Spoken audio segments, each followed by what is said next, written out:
artimiau. Labas, dar viena savaitė ir dar vienas Klaipėdos universiteto tinklalaidės KU artimiau epizodas. Šį kartą mes tau papasakosime apie gana unikalią Klaipėdos universiteto struktūrą – Jūrų tyrimų instituto. O kas geriau tave su institutu supažindintų, jei ne biologijos ir jūros biotechnologijos antro kurso studentė ir jau laborantė Ieva Sakovskaja. Labas, Ieva. Labas, Austėja. Kaip laikaisi? Puikiai. Labai džiugu girdėti. Pagalvojus bendrai apie jaunimą Lietuvoje, neretai baigia tas 12 klasių, jie bėgte bėga iš savo miestų kitur, tą padariau ir aš, o tu ne, esi klaipėdietė, likai ištikima Klaipėdai, tai kodėl pasirinkai studijuoti būtent čia? Iš tikrųjų labai myliu Klaipėdos miestą, aš čia gimiau, užaugau ir mane visada traukia prie jūros. Ir būtent Klaipėdos universitete yra biologijos studijos susijusios su jūra. Niekur kitur mes nerasim jų, išskyrus užsienį. O esu šiek tiek bailė, po 12 klasių niekur nenorėjau išvažiuoti iš Lietuvos, tai pasilikau čia. Ir tikrai unikali programa, ta, kurią studijuoju, kurios, kaip ir pati minėjai, niekur kitur nerasi. Kuo tave patraukia biologijos ir jūros biotechnologijų studijų programa, galbūt ne tik jūra, o ir kiti galbūt faktoriai, ir kodėl ne šiaip biologija ar kitos panašios studijos? Tiesą pasakius, pradėjau domėtis, kur aš galėčiau stoti nuo 9 klasės ir tada mama pasiūlė šią programą, aš ją pasiskaičiau ir man labai patiko dalykai. Supratau, kad ir bus biologija, o jūros biotechnologija liko man toks paslaptingas dalykas, kažkaip nesigilinau, kas ten bus. Tai va, ir sakau, nuo 9 klasės aš jau link tikslo ir esu čia jau. Norisi šiek tiek geriau ir tavo asmenybę pažinti. Kai pagalvoji apie save mokyklai, kokie vaizdiniai kyla? Tai kokie buvai mokyklai, ypač tais paskutiniais metais, ar gyvenai vien tik egzaminais, ar rasdavai laiko ir pasimėgaut, pakeliaut? Tai mokiausi Eduardo Balsio menų gimnazijoje 12 metų. Ta prasme, nekeičiau visiškai žmonių rato, atmosferos. Stebėtina. Jo, ir iš menų perėjau į biologiją, bet mokykloje visada aš buvau tokia tyli šypsenėlė mane vadino. Taip, nes aš pastoviai šypsojaus, aš visada galėdavau padėti, bet niekur nedalyvaudavau. O būtent 12 klasėje aš pradėjau galbūt atsiverti, po truputėlį dalyvauti kažkokiuose renginiuose, daugiau, įsivelti į tą mokyklos renginių ruošimo gyvenimą. Va, ir galų gale dabar tapau labai sociali asmenybė, jau universitete. Minėjai, kad mokysi Eduardo Balsio menų gimnazijai. Taip. Tai galbūt yra kažkokie tie meniniai dalykai, kurie tau padeda dabar studijose? Tiesą pasakius, tas žinių bagažas surinktas mokykloje man padėjo. Pirmam kurse rašiau projektą, kuris susijęs su biologija ir muzika. Ir neseniai mes padarėme parodą, kaip tik susijęs su menais, kad parodyti žmonėms tą mikropasaulį. Tai galbūt galėtum šiek tiek išsiplėsti trumpai, kas per parodą? Be abejo, parodos pavadinimas yra Pažintis su nematoma visata, paslaptingi vandens lašo gyventojai. Kai pradėjau studijuoti, pamačiau, kiek daug stebuklų galim pamatyti per mikroskopą. Atrodo, mes nuvažiuojam prie jūros, prie vandens telkinių ir matome tik tais kokias nors žuvytės, tai makrodumblius, tai yra didieji kažkokie vandens augalai, bet iš tikrųjų ten yra daug daugiau gyvybės. Mūsų parodoje buvo projekta 10 nuotraukų su mikrodumbliais. Jie buvo padidinti 400 ir 600 kartų, priklausant nuo dumblio dydžio. Ir vienas pirmuonis. Taip pat turėjome 2 informacinius posterius, kur pasakojame apie parodą bei organizmų naudą. Ir taip pat apie jūros biotechnologijas. Tai yra, kur mes tuos gamtos išteklius, mikroorganizmus galėtume panaudoti žmonių reikmėms. Tai yra ir kosmetika, farmacija, medicina ir kitos sritys. Atrodo, jog tavo studijų programa apima tikrai platų spektrą ir tos meno, kūrybinės žinios irgi tampa naudingas net ir tokiose studijose palyginus tiksliuose. O kaip buvo tada, kai teko pildyti LAMA BPO, reitinguoti norimas studijų programas, ar tu jauteisi užtikrinta, jog tai yra būtent ta karjera, kurią nori gyventi, kurios nori siekti, ar leidi kaip tik savo plaukti labiau taip pasroviui? Iš tikrųjų, kai susižinojau apie šią programą, aš žinojau, kad noriu būti mokslininkė, įsivaizdavau save su baltu chalatu, laboratorijai, pilstydama kažką iš vienos kolbos į kitą, bet nežinojau, kiek bus daug darbo. Pajaučiau tai tik tais atėjus čia, ypač per antrą kursą, tai valandas laboratorijai, pilna darbo, bet aš tikrai nesigailiu ir labai džiaugiuosi, kad įstojau čia. Labai gera girdėti ir dabar atrodo, lyg jautiesi tikrai tvirtai savo studijose ir bendrai srityje. Kas stebina tai, jog jau antrame kurse dirbi Jūros tyrimų instituto laboratorijoje. Ar tau patinka, kokios tos tavo pareigos ir ką tyrinėjai? Taip, tai dirbu studijų laborante ir tai ne visai darbas laboratorijoje, iš dalies aš labiau pildau dokumentus, ta prasme, padedu mūsų studijų koordinatoriai susitvarkyti su studentais, bet kartais, jeigu manęs paprašo, aš darau užsakymus į laboratorijas, būtent studijų reikmėms, tvarkau laboratorijas, tai tie prašymai ateina iš dėstytojų. Aha, bet patinka, kaip suprantu. Labai patinka. Aš sužinau labai daug naujų dalykų ir jaučiu, kaip jau įsilieju į kolektyvą, kaip darbuotojas, o ne studentė. Labai atrodo tokia unikali galimybė ir palyginus tikrai anksti. Ir manau, jog kiekvienam svarstančiam apie savo studijas, karjerą svarbu įvertinti ir kur potencialiai galėsi gerinti savo tas praktinės žinias. Tai kokios praktikos ir karjeros galimybės atsiveria Klaipėdoje tavo srityje? Ar tai tik universitetas, ar yra ir kažkokių kitokių vietų, įmonių, galbūt net tarptautiniai vandenys, kuriuose gali pasireikšti? Tai kalbant apie mokslininko darbą, po studijų baigimo tu jau gali likti JOTI ir dirbti tarptautiniuose projektuose. Taip pat nieks nesuveržia ir nesako pasilik mokslininko karjeroje, tu gali eiti dirbti į jūros muziejų. Sakai apie jūros biologiją, visi galvoja, kad tu jau ir eisi dirbti jūros muziejo pabaigimo, bet iš tikrųjų ten irgi yra labai daug galimybių, galima dirbti akvariumuose, galima dirbti su ruoniais, su paukščiais. Taip pat pas mumis artėja specializuota vasaros praktika, tai mes apie mėnesį dirbsime kažkokioj kompanijai. Kaip įdomiai skamba. Taip, tai gali būti susijęs su biotechnologija, taip mūsų institutas kontaktuoja ir su Vilniaus įmonėm, ir su kažkokia kaip ir arčiau medicinos. Netoliese yra akvakultūros tokia kompanija Noras. Taip pat aplinkosaugos departamentas. O pati, kaip suprantu, vasarą irgi dalyvauji šitoje programai. Ar galvoji, su kuo norėtum turėti ryšius tu? Tai aš norėčiau labai padirbėti aplinkosaugos departamente, kaip jau minėjau paskutinį, nes man atrodo, kad aš galiu matyti tolimesnę karjerą ten ir aš noriu prisiliesti prie to darbo, pažiūrėti, ką jie veikia ir kaip dirba.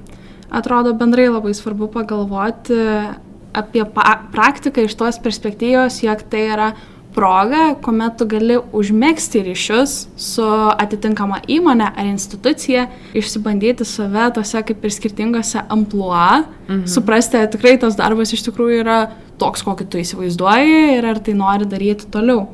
Ir pačiam institute yra ir kita studijų programa be biologijos, tai būtent gamtinė geografija ir okeanografija.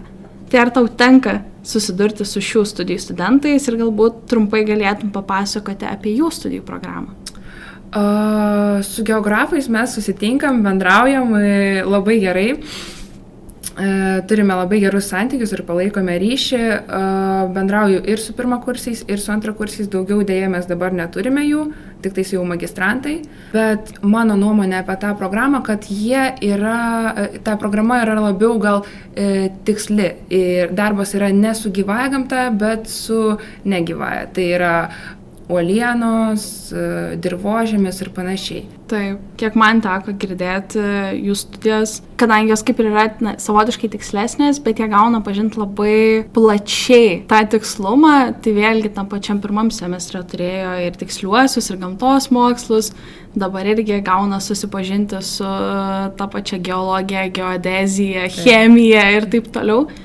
Tai jeigu tik yra kažkas, kas traukia, tai atrodo vis tiek rasi galiausiai tarp tų studijų dalykų, ką norėtum arba artimiau pažinti, arba iš naujo kaip ir atrasti. Kaip tu galėtum 10-balei skalį įvertinti instituto aplinką ir išskirti kokį nors dalyką, kuris tau labiausiai čia patinka? Tai iš tikrųjų labai daug kartų minėjau, bet institutas yra mano antrieji namai, tai pastatyčiau tikrai 10 balų.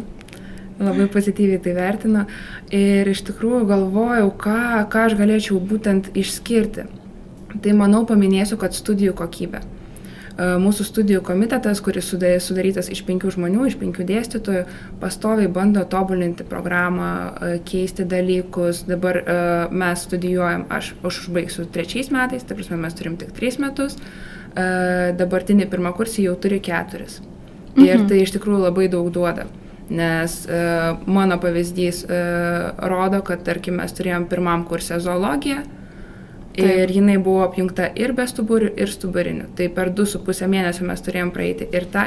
O tu įsivaizduoji, kiek daug gyvų organizmų. Tai turi būti, realiai anksčiau buvo, kaip pasakojo dėstytojai, pusę metų, man atrodo, netgi gal metus be stuburiai, metus stuburiniai. Taip. Va. Bet dabartiniams pirmakursiams daugiau pasisekė, nes jie turės po pusę metų kiekvieną kursą.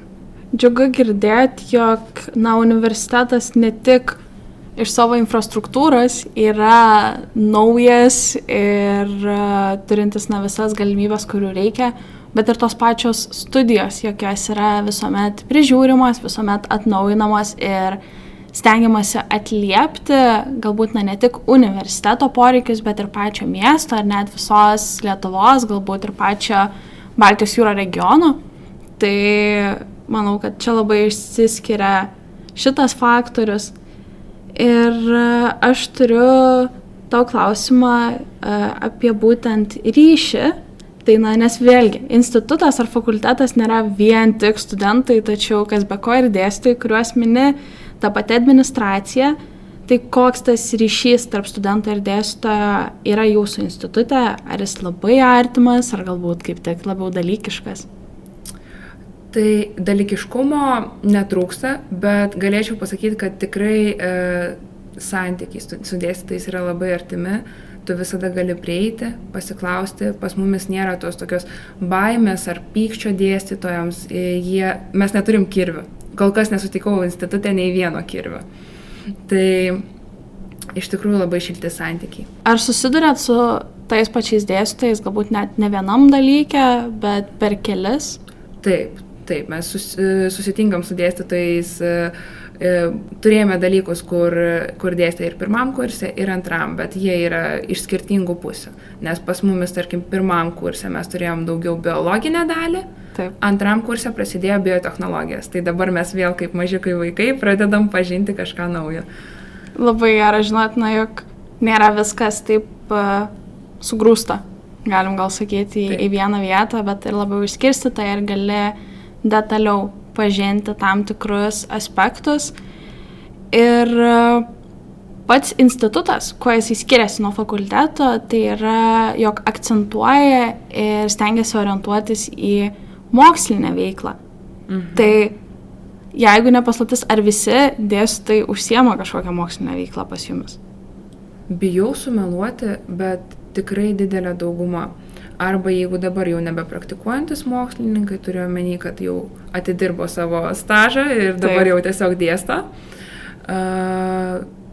Bet dauguma tikrai taip.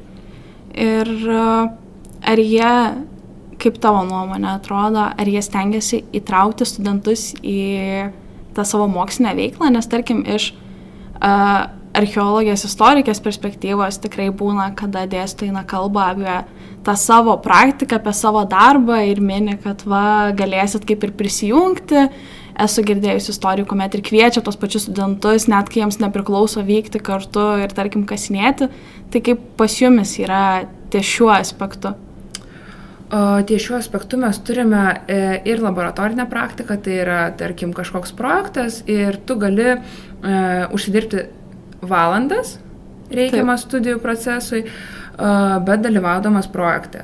Sakykim taip, ne pilnai, bet kaip savanoris padėti. Aha. Bet taip pat, tarkim, kai prasidėjo kursiniai darbai, mes susiradome kursinių darbų vadovus. Taip. Ir jau gaunam pasiūlymų dalyvauti vienam ar kitam projekte, ar tiesiog rašyti kažkokį straipsnį iš savo kursinio darbo, surinkus komandą iš savo bendrakursių, tarkim. Taip, džiugu, jog jie skatina ir nepamiršta, ir negalvoja, jog tai va, aš esu mokslininkas, aš savo darausi, ką aš noriu daryti, bet ir įtraukia būsimus mokslininkus, tai yra jūs, studentus, į tą savo veiklą ir skatina pasireikšti. Ir turiu tau klausimą kaip grynai klaipėdietei. Kokia yra tavo mėgstamiausia vieta Klaipėdoj, kurią rekomenduotum kiekvienam klaipėdiečiui ar atvykusiam naujam studentui? Na, paminėčiau tikriausiai jūros muziejų ir barą Roris. Čia yra biologų baras. Bet jeigu be jokų, tai tikriausiai pirma vieta, kur reikėtų nuvykti, tai yra pajūris. Iš tikrųjų, tai gali būti diena, naktį su draugais, su kompanija ar vienam. Ir tai yra tokia patirtis, kurios tikrai nepamiršiu. Aš iki šiol, aš sakau, gimiau čia ir gyvenu iki šiol Klaipėdoj, bet visada, kai atvažiuoju prie jūros, aš jaučiu begalinę ramybę. Bendrai, dar vienas įrodymas, jog mes neperdedam, kai mes kalbam apie jūrą ir kad iš tikrųjų tai yra savotiška identiteto dalis, jog mes nemažai laiko galiausiai praleidžiam prie tos jūros ir mėgaujamės tuo, ką mums suteikia studijavimas pajūryje. Tradiciškai pabaigai, kokį patarimą norėtum duoti klausytojui, kuris šiuo metu svarsto, ką norėtų studijuoti? Tai tikrai visų pirma vykti į studijų regatas, kad domėtis, kad sužinoti, kokios iš viso yra galimybės Lietuvoje. Taip pat naršyti internete, galbūt jis ras vietą užsienyje.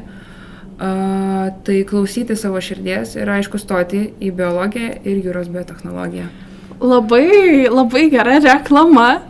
Ir iš tikrųjų taip, studijų mugės yra vienas iš tokių esminių dalykų, kur tau nereikia tiek daug stengtis, jog tu viską susižinotum. Tu nuvyksti į vieną vietą, ten yra dažniausiai didžioji dalis universitetų Lietuvoje, taip pat kolegijų, profesinio rengimo centrų, kurie padeda tau apsispręsti, padeda susipažinti su norima studijų programa, arba net jeigu nežinai, man tikrai tekę susidurti studijų mugių metu, kuomet prieina žmogus, tu paklausi, ką norėtum veikti, ir jie tokie, aš nežinau. Ir tada tu bandai, kaip koks karjeros ugdymo specialistas, ten klausinėti jo, tai kas tau patinka, kas tau sekasi, galbūt įsivaizduoji save ten ar ten. Tai viena iš labai gerų progų susipažinti ne tik su studijų programomis, bet ir su savim pačiu. Asmeniškai, paklausius tavo Ieva atsakymą, atrodo, jog pradedu pažinti institutą labai asmeniškai. Toks jausmas, kad tik imk ir perstok čia. Ačiū tau už tai. Ačiū, kad pakvietei. Ir tikiuosi, jog ir mūsų klausytojas išgirdo tai, kas jam buvo smalsiausia. O jeigu dar kirba vienas kitas klausimas, raginu nebijoti ir parašyti į Klaipėdos universiteto socialinių medijų paskyras. Tu klausi, o mes pasirūpinam atsakymais. Iki kito karto.